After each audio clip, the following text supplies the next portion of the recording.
dengan mahasiswa dan para aktivis lainnya. Iya, iya. Sudah ada lagi Pak, tamu kita Pak yang akan menemani Pak Amin di sini. Ada Bang Adian Napitupulu. Selamat pagi Abang. Pagi. Apa kabar Abang? Sehat. Ya, silakan Halo, Abang. Bang Adian, silakan. Bersama Pak Amin. Mas Adian. Bung.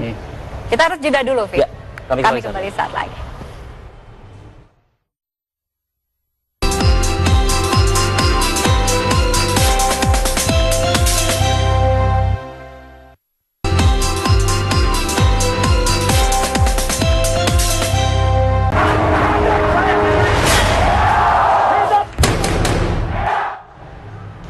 Langsung ke Pak Amin kalau gitu. Pak Amin menolak dikatakan gagal.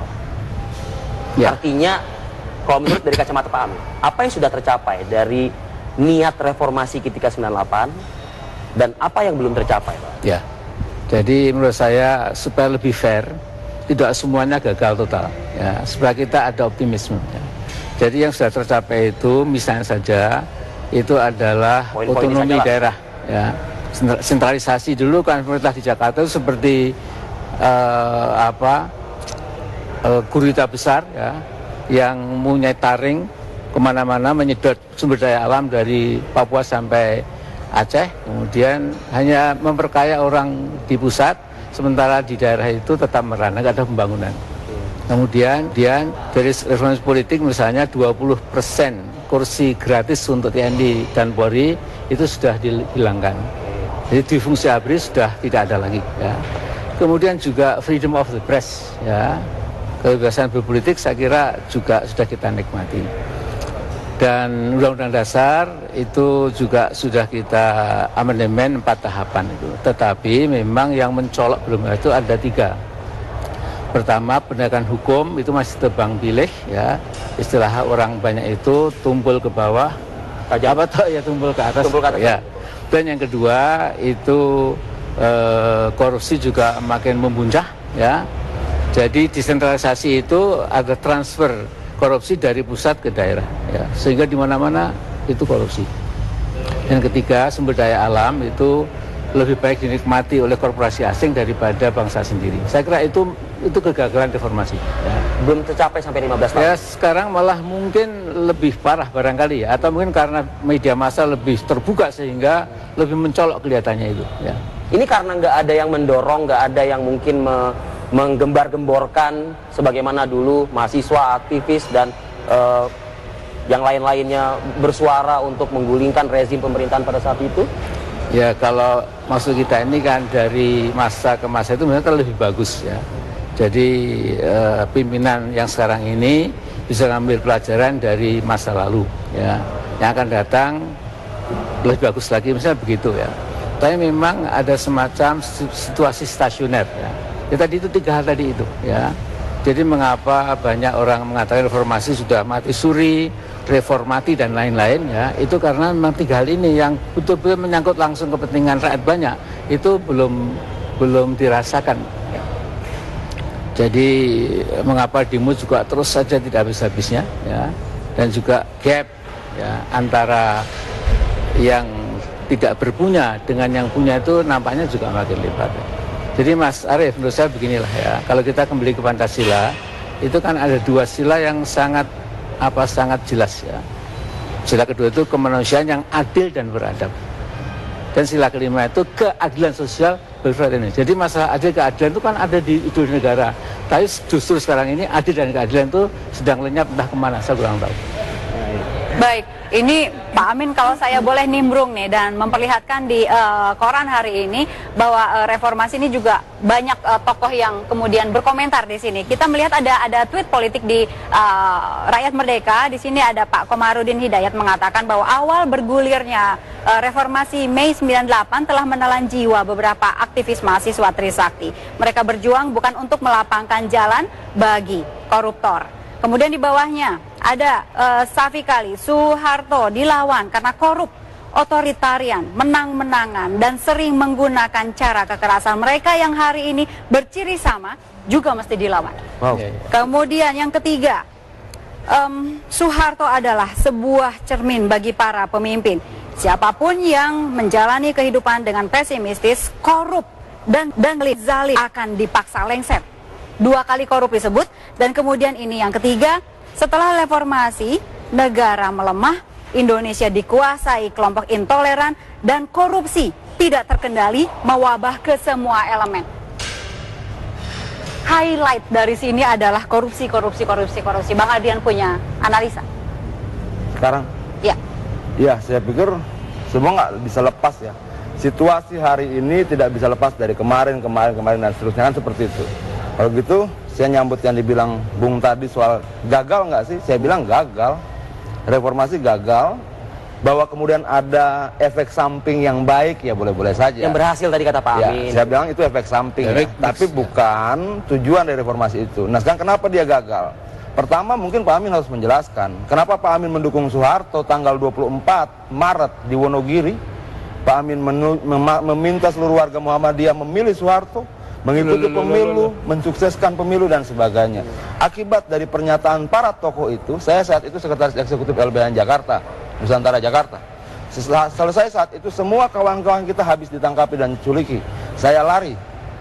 Nah kemudian Mei, lalu kemudian dia masuk pada pemilihan legislatif, lalu kemudian dia masuk pada gerak 11 Mei. Jadi begini, Di tahun 97, kita bicara dari 97 sampai 98.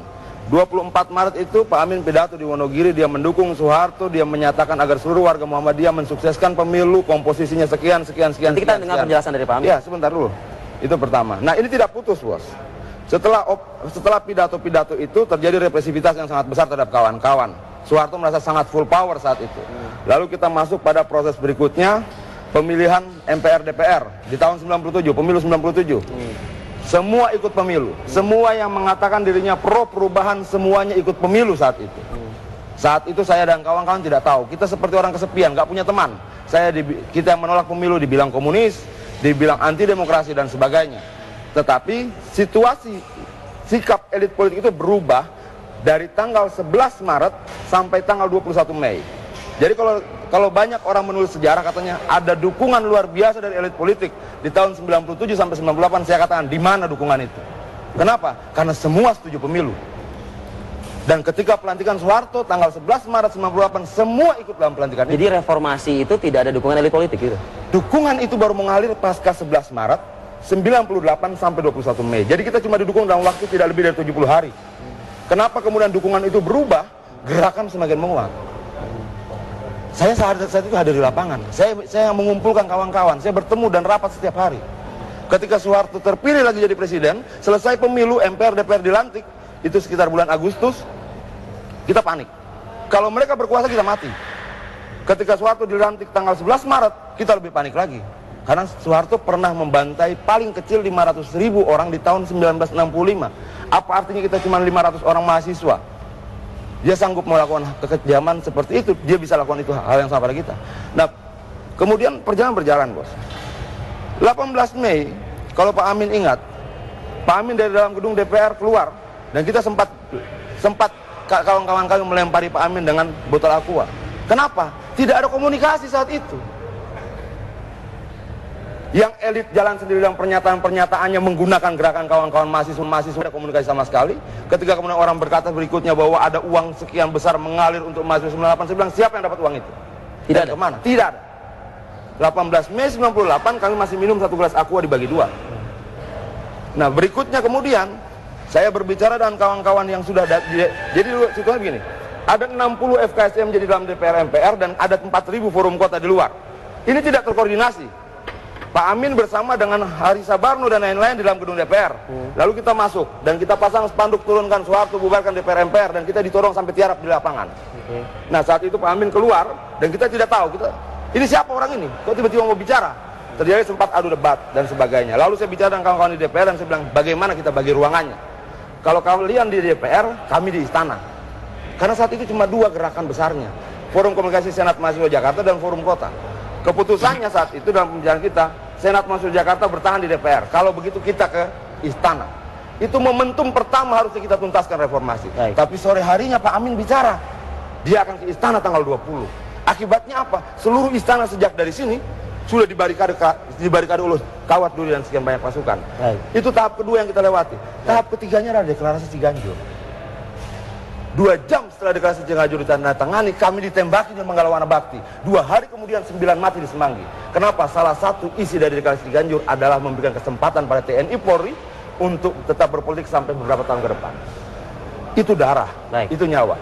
Berikutnya, jangan cuma bicara tentang mahasiswa. Kita kasih kesempatan dulu Bang Adian. Sebentar. Ada ratusan, bos. Ada ratusan perempuan mati diperkosa dan tidak ada yang terselesaikan sampai sekarang. Bang Adrian, kita harus jeda dulu. Mungkin Pak Amin Rais satu kalimat sebelum jeda, Pak, silakan. Sebelum kita jeda, mungkin ada yang sampaikan. Jadi terserah ya, tapi saya jelas masih ingat 20 Mei itu di gedung MPR di halaman itu ada ratusan ribu ya rakyat, ya mahasiswa, ya pemuda, terdidik dan saya kira segala macam ya. Masih bisa rekamannya diulang ya. Saya mengatakan, Pak Harto, dengarkanlah suara kami. Kalau Pak Harto melihat ke depan, Pak Harto melihat rakyat sudah ingin Anda turun. Kalau Anda melihat ke kanan, Anda mengetahui bahwa MPR pun di bawah yang waktu juga kadernya Pak Harto juga minta Anda turun. Kalau Anda melihat ke kiri, Anda melihat bahwa pers internasional juga minta Anda turun. Kalau Anda menengadah ke atas, Allah memberikan sinyal sebaiknya Anda turun. Kalau Anda menghadap ke bawah, bumi siap untuk menerima Anda. Ya. Nah waktu itu, ya ada versi macam-macam. Nah, 20 Mei itu, kemudian ada rapat ya di Cendana. Ya. Waktu semua menteri sudah bubar. Ya. Tinggal Pak Abdillah Mursid yang masih setia katanya. Baik. Nah kemudian 21 Mei itu Pak Harto turun betul. Ya, kalau saya dikatakan saya mendukung Pak Harto, ya saya tidak tahu ya. Tapi saya kira saya menghargai pendapat Mas Adrian dan semua saja. Tapi saya kira waktu itu antitesis Pak Harto itu memang bukan Amir Raisto, ada Permadi, ada Bung Nasution, ada Adrian CS, ada Bintang Pamungkas, semuanya. Jadi ini harus kita share sama-sama. Ya.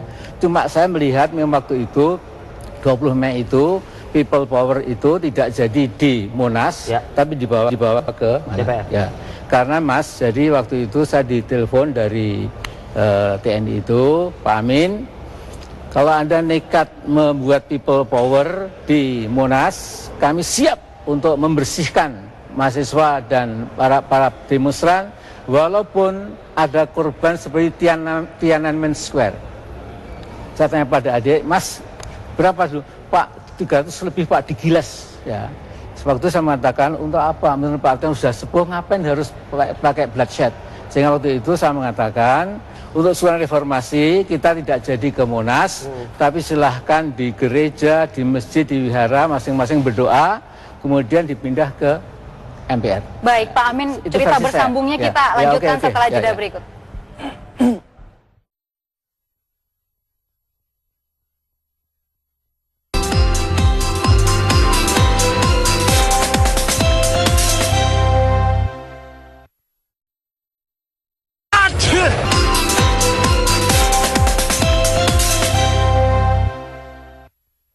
Ya, kita bergerak ke depan mungkin, Bang Adian sama Pak Amin juga.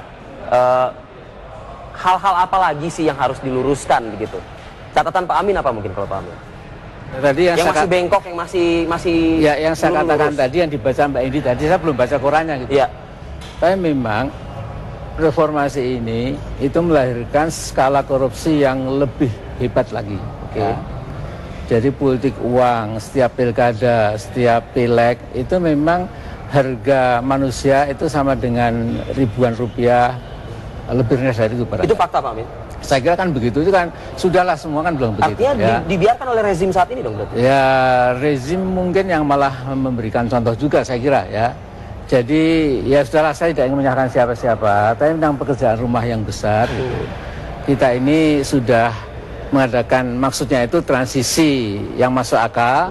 Sudah 15 tahun masih transisi ya. Kemudian orang masih gagap. Memang saya kira sebelum yang depan tuh memang Mas Adrian ini mungkin memilih revolusi. Tidak. Ya. Memang enggak, kalau reformasi memang bertahap dan akibatnya kayak gini nih memang. Jadi reformasi pun Mas kalau nggak berhasil ini juga berat. Jadi waktu Gini itu loh, memang konsesinya seperti itu. Ya. Saat 18 Mei kita pecah 4 kelompok di DPR. Ke depan kita Bang Adian ya, ke depan.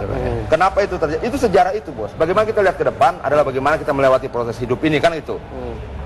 Indonesia gagal melewati masa transisi dari otoritarian menuju demokrasi. Kenapa dia gagal? Karena dia tidak mampu melakukan cleansing regime. Cleansing regime paling lembut terjadi di Afrika Selatan, zaman Nelson Mandela. Dia bilang forgive but not forgot. Kita maafkan tapi tidak kita lupakan. Artinya dibuka fakta itu. Kenapa kita harus jujur pada sejarah? Karena disitulah tempat generasi berikutnya belajar. Kita tidak jujur pada sejarah. Siapa yang bunuh Trisakti? Siapa yang memperkosa ratusan perempuan Tionghoa dan tidak pernah tertangkap sampai 15 tahun? Orang sekuat apa mereka? Siapa yang menembaki Moses di Jogja? Siapa yang menembaki kawan-kawan kita di Palembang? Siapa yang harus bertanggung jawab terhadap itu semua? Harus ada penyelesaian. Mungkin pahit, mungkin tidak menyenangkan, tapi ini baik buat bangsa ini. Seharusnya diselesaikan oleh rezim saat ini? Rezim sebelumnya, kalau dia bukan bagian dari rezim masa lalu. Atau kalau kita tidak selesaikan itu, ini akan menjadi negara yang dibangun di atas berjuta kebohongan. Dan kita tidak bisa berharap apa-apa dari hal seperti ini. Baik, saya di ujung telepon juga sudah ada Bang Sultan Batugana dari pemerintahan saat ini, dari Partai Demokrat. Bang Sultan, sudah bersama kami? Assalamualaikum warahmatullahi wabarakatuh. Waalaikumsalam, Bang Sultan. Bang Sultan, menanggapi pernyataan yang disampaikan oleh Pak Amin dan juga Bang Adian Apitupulu, komentar dari Anda? Sebenarnya saya nggak terlalu full sekali mengikutinya karena saya dalam mobile perjalanan. Artinya saat ini kalau yang disampaikan oleh Bang Adian adalah harus ada pertanggungjawaban yang minimal bisa ditorehkan dalam sejarah yang bisa dilakukan oleh rezim saat ini yang berkuasa begitu terhadap kesalahan-kesalahan ataupun juga kegagalan-kegagalan yang terjadi ketika reformasi. Begini. Pertama kan harus kita hargai juga itu perjuangan Pak Amin Rais dan mahasiswa tentang reformasi ini. Ya, adapun reformasi ini belum menghasilkan yang kita harapkan bersama sesuai dengan apa yang dicatat di perjuangan dalam reformasi, termasuk untuk memberantas korupsi atau KKN, masih belum terwujud, kan masih jalan sekarang. Kemudian tentang kebebasan berdemokrasi, kan sudah luar biasa sekali. Bunga-bunganya sudah ada, sudah kita nikmati. Ekses yang lain memang masih ada karena ya. Pak Sultan?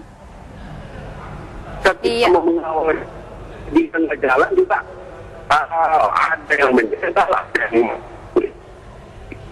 Baik, sayang sekali tampaknya kita harus memperbaiki kualitas komunikasi dengan Pak Sultan Batugana ya, tampaknya ada gangguan sinyal. Nah kalau kita melihat lagi nih, ada dari tweetnya Neng Daravia, 15 tahun reformasi yang diagung-agungkan hanya pertumbuhan ekonomi, tapi nyawa dan jiwa manusia kurang dianggap agung. Adakah pembangunan jiwa manusia Indonesia selama 15 tahun reformasi ini mungkin Bang Adrian, kita bergerak ke depan? Bukan bergerak ke depan, kita tidak akan pernah bisa melangkah ke depan kalau kita menutup diri dan berbohong tentang masa lalu kita. Kalau ibu saya seorang pelacur harus berani saya akui.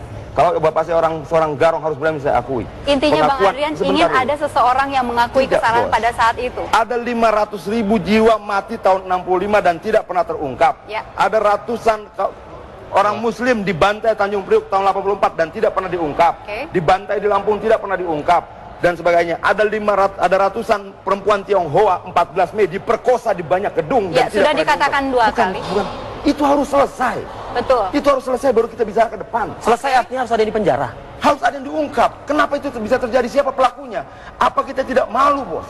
Dengan 600.000 tentara, 600.000 polisi, kita tidak bisa menangkap beberapa gelintir pelaku ini selama 15 tahun. Baik, Pak Amin. Nah, ini harapan dari Bang Adian ini kan seharusnya kan bisa didorong lah, minimal oleh Pak Amin lah. Yang bisa juga meneriakan sebagaimana Pak Amin berteriak-teriak di tahun 98 ya, jadi sering saya suruh turun lagi dan lain-lain. Menurut saya sudahlah, ini adalah ada generasi patah tumbuh hilang berganti, ya.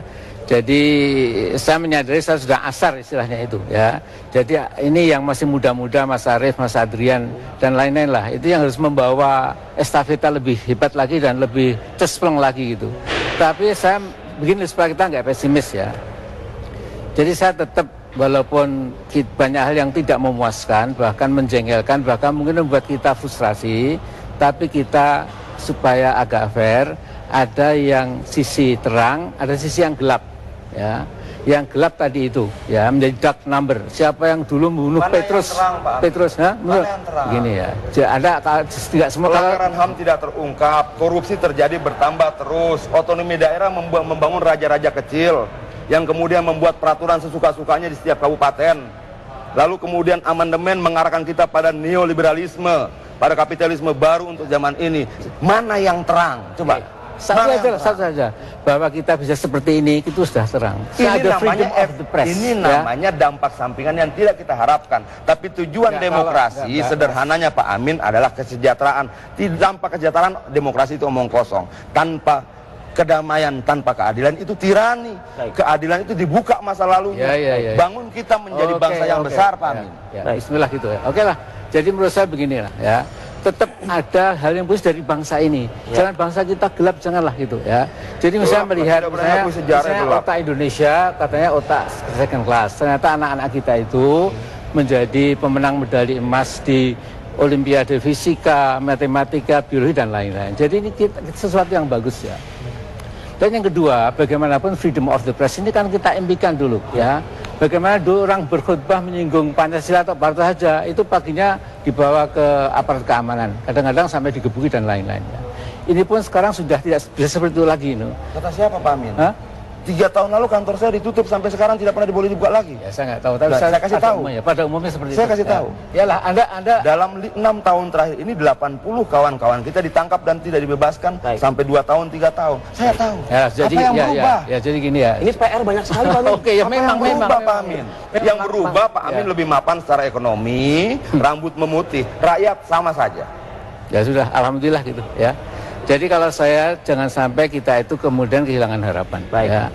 Karena kalau kita masih ada optimisme, insya Allah ya kita ini bangsa yang bisa maju. Baik. Ya saya kira itu aja lah untuk menutup. Baik. Kita juga ada lagi tersambung dengan Bang Sultan ya. Bang Sultan bersama kami Bang. Ya. Oke Bang. Statement terakhir Bang di era reformasi 15 tahun ini Bang. Begini, pertama harus kita hargai juga reformasi ini. Oke. Ada yang belum selesai, betul. Oke. Bang Adian mengatakan korupsinya merajalela Bang. Iya. Loh, kalau dia bongkar zaman Orde Baru itu sebenarnya kalau transparan dulu ada KPK semua ditangkap itu. Semua nggak ada pemerintahan itu, tutup sudah bangsa ini. Kan begitu. Lihat aja waktu korupsi Pertamina itu hampir bangkrut kita. Tapi jangan lihat lagi ke sana ke depan bagaimana. Ingat, ketika reformasi pertama, pertama oleh Pak Amin Rais, itu dunia Barat sudah menyatakan Indonesia akan terpecah, Uni Soviet. Tapi alhamdulillah demokrasi bagus, kita masih tetap bersatu, hargai dong itu. Tapi di dalam menjalankan semangat reformasi itu belum semua terlaksana. Inilah tugas kita bersama. Jangan paling salah menyalahkan kayak Bung Adian itu macam aja paling benar di dunia ini. Ya, ini lagi dalam perjuangan kita di sini. Anda kan tidak tahu bahwa di parlemen juga kita mau menyuarakan suara rakyat aja karena kan sudah dijegal orang. Jadi nggak seperti zaman Orde Baru itu single majority, itu saatnya mestinya di sana itu bisa kita sampaikan yang benar semua. Sekarang nggak sebegitu. Jadi mari kita tanda bersama gitu loh. Masih ada harapan kita ke depan. Dan ingat bangsa kita ini sudah menjadi bangsa negara demokrasi terbesar nomor 3 di dunia. Apalagi kan tinggal kita isi aja apalagi. Baik, Bang Sultan Batugana. Terima kasih Bang sudah bergabung bersama kami, Bang Adrian dan Pak Amin Rais. Assalamualkum. Waalaikumsalam warahmatullahi wabarakatuh. Sesaat lagi kami masih akan kembali. Oh, la robe est super.